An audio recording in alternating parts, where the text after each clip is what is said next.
All right, so let's talk about volume profile versus just classic TPO charts. Now, we use volume profile and market profile together, and we think that you need to use them together. But there are some people that think that TPOs are more advantageous without volume, so we're going to get into why that is. But before we get into anything, let's first go over what the original assumption behind the market profile chart or TPO chart was. So we know that this TPO chart, with all these boxes, each one of these columns represents a half-hour period throughout the day. And what this is showing us is where we spent time within that period, the range of price movements within that period. Now, the whole concept behind this is price, time, and volume. And the time governs all opportunities, and that volume confirms everything. Okay, so volume confirms whether or not an auction was successful or not. Now, when these charts were first created, there was no volume reconciliation until the end of the day.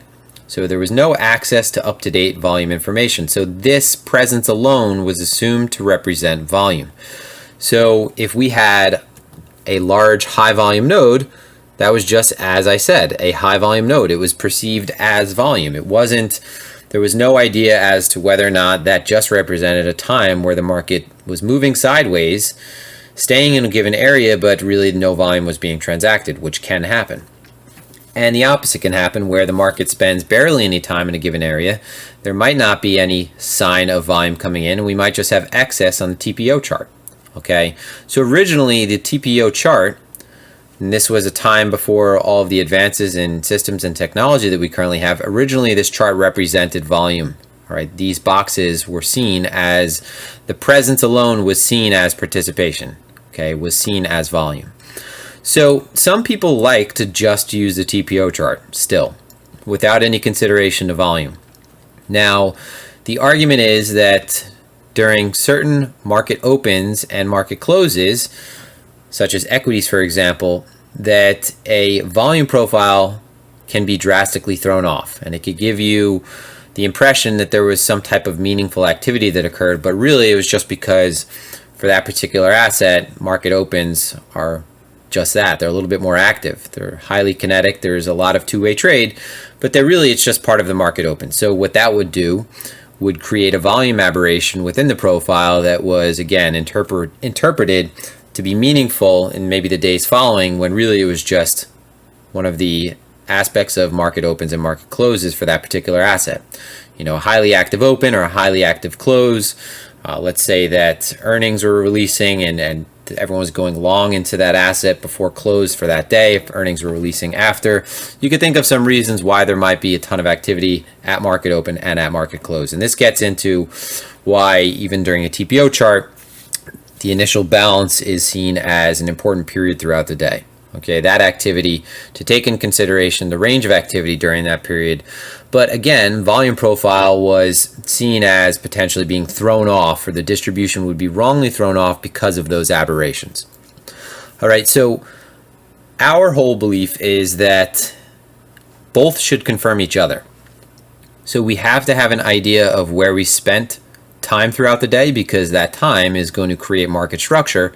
And as long as we're trading something, especially like Bitcoin, where there's a great degree of, there's a self-fulfilling nature to the TA, structure is very important. Structure tends to be respected, especially when it is built up over a long period of time. But we do need to see that volume confirms this structure. Okay, this is especially important when we have changes in market structure. So there are signs of excess on the TPO chart and within volume profile. Okay, and these both mean sort of the same thing. So if we see, for example, that we have a large tail within a structure, and this is, for example, this is a buying tail. If we had a very large tail, we would say that that's excess, right? That the market auctioned into an area, found that other time frame participant, came in contact with a buyer that was able to drive it up in a very short amount of time. Now, this is a sign that there was really no two-way trade, right? No two-way trade. We would see this as a structural anomaly, or as potentially, an area to revisit in the future, and hopefully we would see the same level of response.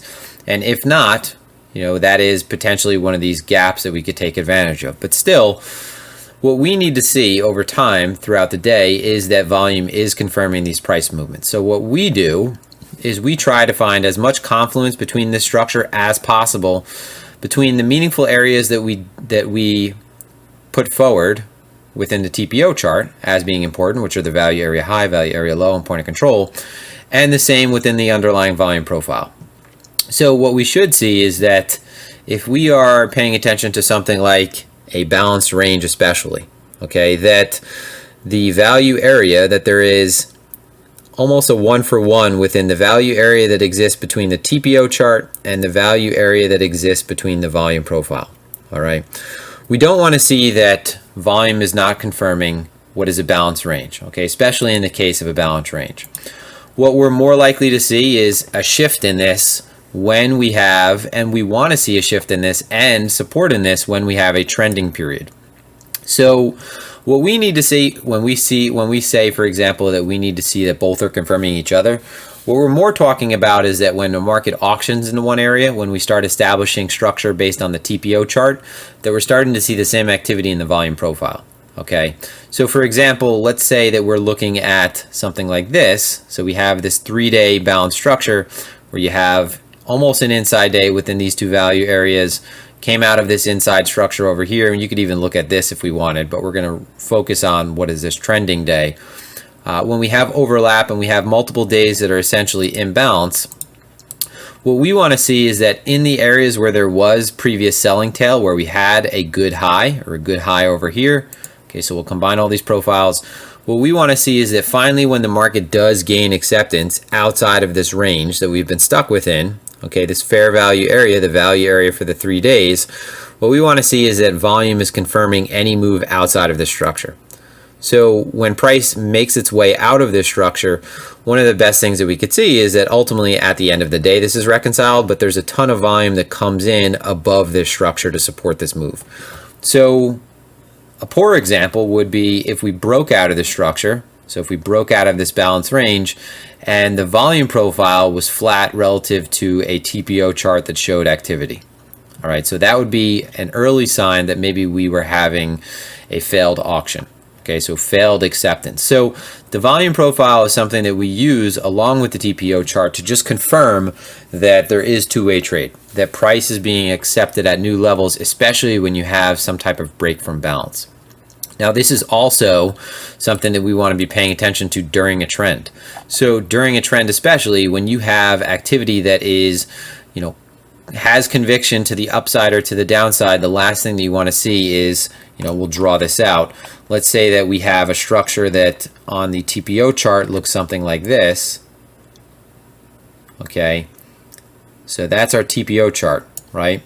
This is a trending period on the TPO, and ultimately what would this look like if this was undone? It would probably look something like this, right? What you're seeing is that the low volume nodes are where price was imbalanced and was moving during this trending period. This is your TPO chart. This is a good trend, right? What you want to see within this trend, or to confirm this trend, is that the volume profile looks relatively similar, right? That with each one of these levels that price had found, the buyers and sellers were remaining interested in these new levels, right? In taking the other side of these new levels, or rather buyers continuously getting behind these moves. However you want to put it, it's the fact that there is auction process at these levels rather than just price being present. Okay, so there is actual participation rather than just presence. So a poor sign would be, let's say that we have a TPO chart like this for a range like this, or rather, for a trend like this, and our TPO chart looked something like, draw this a little bit better, our TPO chart, or rather our volume profile, looks something more along the lines of this. Okay, so the TPO profile showed that there was activity and this was a trending structure, but the volume profile showed excess. Okay, signifying that as we are getting towards the high, we might be seeing a potential sign of exhaustion, or just the fact that buyers and sellers are not really confirming these prices, and it's more likely that we revisit the last area where they did. So we use both of these in conjunction. Okay. Now, this might be confusing because sometimes you're looking at a structure and you're saying, well, which structure do I pay attention to? Well, rather, which finer point within the structure do I pay attention to? We have sometimes we have a volume profile point of control and a TPO point of control that are vastly different. What you'll notice is that more often than not they will confirm each other, but what I will say is that what we should be doing is trying to find the confluence between both of them. So if you see, because at times it's such a marginal difference that, if we're looking at a structure like this, okay, and this is just to point out how it's not really that important sometimes. If you're looking at a structure like this, and we could see that precisely, and remember, this is all based on the resolution you have for your chart as well, okay? So if we're looking at a structure like this and the volume, the TPO point of control is from, 9485 to 9495, and then you see that the point of control for the volume is 9501, well, don't get hung up on those differences. What you are focusing on at that point is that's the volume point of control, that's the high volume node under, and it is confirming the TPO point of control, all right? What you want to be paying attention to is when there's vast disconnects. Okay, when there is vastly different disconnects, or there is rather a vast disconnect, meaning there's a wide difference, that's when you should start paying attention, right? When you see that, for example, let's imagine that price, let's draw this out again. Let's say that, here is our volume profile, all right, and the point of control is up here, all right, and, the TPO point of control is all the way down here. Well, we want to keep more in consideration to where most of the volume came in, all right? So in this case, what we wouldn't be saying is that price, had built a base down here just because we spent the most amount of time down here. It'd be more than likely that, if anything, that there was more overhead resistance at this point. And, this is only, I'm saying this because if you see that price has, let's say that, let's draw a better example. Let's say that price had come up and this was a ranging period. All right, so here's a ranging period, and let's say over the course of this range, the TPO point of control is transacted down here. I could do a better job than that. TPO point of control is transacted down here, but the volume profile point of control is more towards the high. All right, now if you're in the middle of this, this is not a structure that I'm more apt to say has built a good base and is definitely likely to move up, because the fact remains that most of the volume is transacted at the high. If anything, this would be a structure where we would say that there's less weight to this being a base for continuation than there is for potentially the fact that, or rather than there is a situation where potentially longs are in more trouble than shorts, right? And if anything, getting above this is most important now, all right? Not this point of control that's down here. So what we need to do is always see that these are confirming each other to show us that wherever we're spending time, that there's actual activity that's taking place at those levels, because the market could technically just move sideways and print a TPO structure, right? It could print a structure that gives us the impression that there's actual meaning behind that structure when really there was just a sideways market where there was no two-way trade. So always make sure that these two are confirming each other.